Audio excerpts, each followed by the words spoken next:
everyone. Welcome to day 25 of the book The Absolute Law of Karma.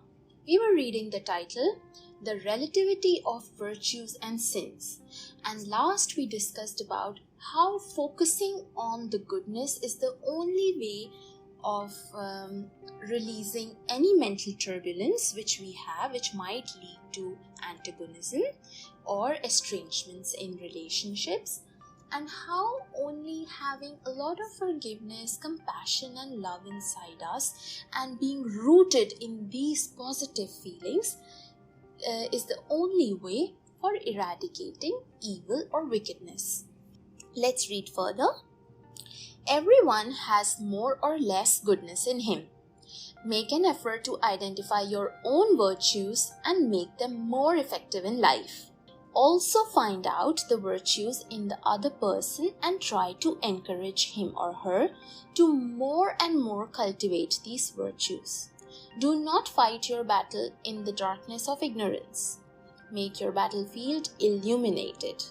Do not be disheartened by the spread of immorality. Counter it by promoting morality. The only way to remove evil from this world is to encourage goodness. Remove the air from the bottle by filling it with water. Do not associate with evil. Why should you like to collect the garbage? Let others do it. Your work is to disinfect the rot. Why should you do skinning of dead animals, which is nothing but finding faults in others? Assume the more dignified role of a teacher. Remember, in this world, quite a few people have a fault-finding attitude. Perhaps there are more people inclined to punish the guilty than are necessary. When a child teases another one, quite a few of his companions slap him on the cheek. But how many in this world are prepared to give free food and clothes to a needy child? Let the evildoers suffer the consequences of their own misdeeds. Take the venerated seat of the mother who feeds the infant by the extract of her own blood, who suffers in cold but shields the child in her bosom. Like a learned teacher, distribute the wisdom acquired by you amongst the immature, ignorant and way-lost people. The glorious path of reformation is not easy to follow. People may make you suffer, insult you, make fun of you. They may regard you as a cracked brain, may oppose you and create hurdles in your work for no rhyme or reason. Be at least apprehensive about such people. Do not deviate from your path. The number of such habitual fault finders is always insignificant. Against hundreds of appreciators of your good work, the number of denunciators will be very small.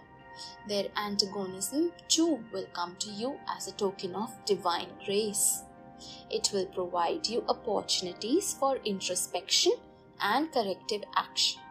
This will charge you with higher potency energy for speedy progress. Here Gurudev is trying to explain us that how to not focus on the evil or how not encourage the fault-finding attitude in people. Rather, take it constructively, take it for your own improvement, take the feedback that's necessary. Do not get affected by it or do not get low in energy or have emotions that do not serve your higher purpose. Rather, stay focused on your goal. Do not deviate from your path, because such fault-finding attitude will be found everywhere and in everything what you will do. But sometimes a little constructive feedback is also necessary so as to have that opportunity or have that push for introspection and corrective action, because in the end that is also being sent to you as a form of divine grace. But in the end, we must remember that to remove evil, the only way that the world can do that is to encourage the goodness, encourage the virtues, enhance the merits, and focus more on everything that's positive.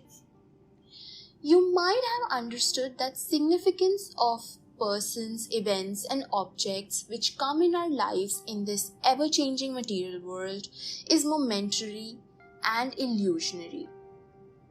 Therefore, material objects and relationships are not worthy of blind pursuit for their acquisition or attachment thereto.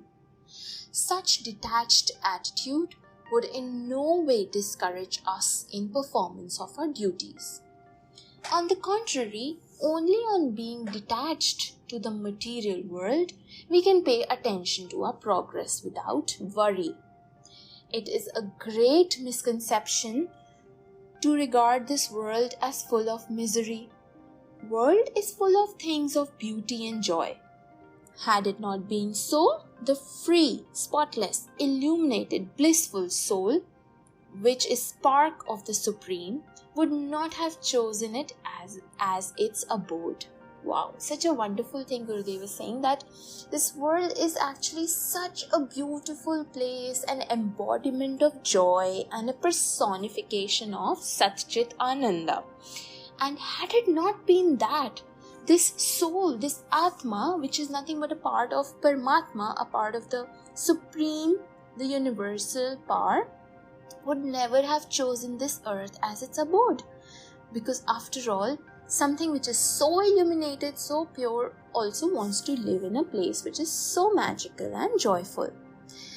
Thereby, it's our duty, it's our moral responsibility in a way to not get attached to the things that are here, to the relationships that are here, or even to the life that we have, which is in the end momentary and definitely mortal.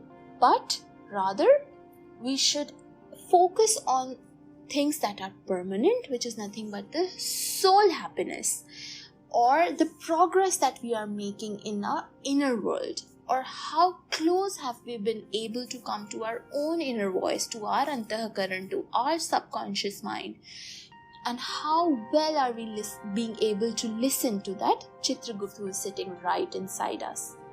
Unhappiness is nothing but absence of happiness. Unhappiness means abandoning a highway and wandering way lost through the thickest of thorny bushes. As discussed earlier, mostly the unhappiness, antagonism, enmity, distress, and conflict faced by us is illusionary, and people are not as wicked as we assume them to be. If we clean our minds of prejudices and throw away our colored glasses, they will appear in their true colors. Wow, what a wonderful thing Gurudev is saying, that if we throw away the glasses with which we see the world right now, that means how engrossed we are in the outer world, how much we are so concerned about what's happening, or where we are traveling, or what we are wearing, or what he or she, the other person, is doing, but not concerned about what limiting beliefs we are carrying, what prejudices we have, how much anger or unhappiness or stress we have inside us. If we can lead the way back to the highway, or if we can come back to our inner self, then there is nothing but happiness to be found. The mirror of the world reflects happiness for the virtuous and the optimist, and the unhappiness for the pessimistic evildoer.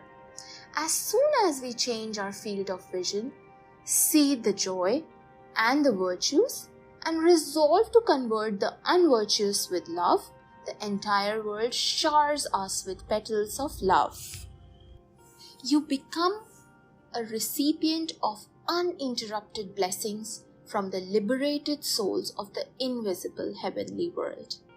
The glaring and burning blaze of the hot summer changes into the soothing light of the full moon. His creation is full of beauty and joy. When you look for happiness, each particle of nature is prepared to give you peace and joy. Your mind can give you the taste of dishes from a king's palace in your own dry morsel of bread. True, in the human experience, there is some unhappiness in this world, but it can be tolerated. It underscores the importance of happiness. Whatever is wicked is meant to test your endurance and accelerate the pace of your self-evolution. Without a system of examination, how could one differentiate between a learned person and a rustic illiterate? This reminds me of a very small anecdote that I heard somewhere, probably in another book written by Gurudev, that there was that once when he was traveling to the Himalayas, he met two sadhus who were living in their own individual huts in the Himalayas with their families, and they had renounced the world and had come to live in peace and follow the spiritual path in life. But when he saw them fighting with their wives up in the hills in a no man's land and fighting with each other over some petty things, then he exclaimed that what is the use of having to come here when you are not ready to leave the vices in the world? So no matter if you want to go and backpack into the Himalayas for the rest of your life, but if you are not able to keep your calm back there as well, then it's no use, because everything is inside us. It is the outer world is just a projection of our own inner mental state of mind. Therefore, all the world that we see around us is nothing but a playground for us to be tested, a step in the path of spiritual growth and self-evolution, and it is up to us to change our perception, to see and evaluate for ourselves that how we want to live our lives here. Because the ultimate goal is to just be happy and one with our Creator, and the only way we can do that is to always try and find happiness in the small things. Be optimistic, be forgiving, compassionate, and not counter the pessimistic evildoers with equal amount of negativity or violence. Rather have the uninterrupted blessings that the divine is showering on us, or try and become a pure medium for others around us. In a nutshell, being inert, this material world is incapable of giving us pleasure or pain. The world is a mirror reflecting the beauty or ugliness of our own mind. When the philosopher calls this world an existence in virtual reality, it is implied that one sees the world according to one's own state of mind. This is exactly what we just discussed, which is a line that is there in the next paragraph. It is like the many blind persons giving their description about the shape of an elephant after feeling only a part of an animal's body. And this example also we have discussed in one of the previous audios. You can change your world by changing your environment. Project your brotherliness, benevolence, love, sympathy, compassion, and optimism, and you will find it reflected back to you as a world full of bliss, like the biblical Garden of Eden. So that proves again one of the most important laws of the universe, which is that we get exactly what we give out in the universe.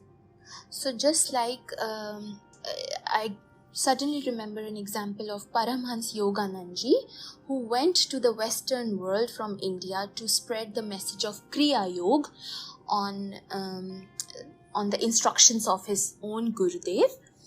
He once went to a lake in the very, very early hours of the morning, on a very, very cold morning in the US, with one of the people he was visiting and staying with.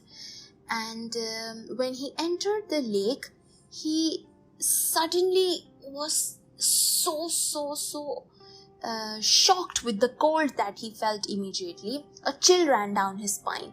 But in that moment, he remembered that it is all in my mind. If my inner consciousness refuses to feel the cold, then I will not feel cold. And that is exactly what he did. And he stopped feeling the cold, which was probably the waters being in minus. And that was the moment when he realized God. He self-actualized himself and had the realization in that very moment when he could control his own mind and really personified the statement that this world is an existence in virtual reality. So with this, we end our today's audio. Thank you for listening in today. Pranam everyone. हमारे YouTube channel को subscribe कीजिए और bell icon पर click कीजिए ताकि आने वाली सभी वीडियो की नोटिफिकेशन आपको मिलती रहे। आप सभी को बहुत बहुत थैंक यू।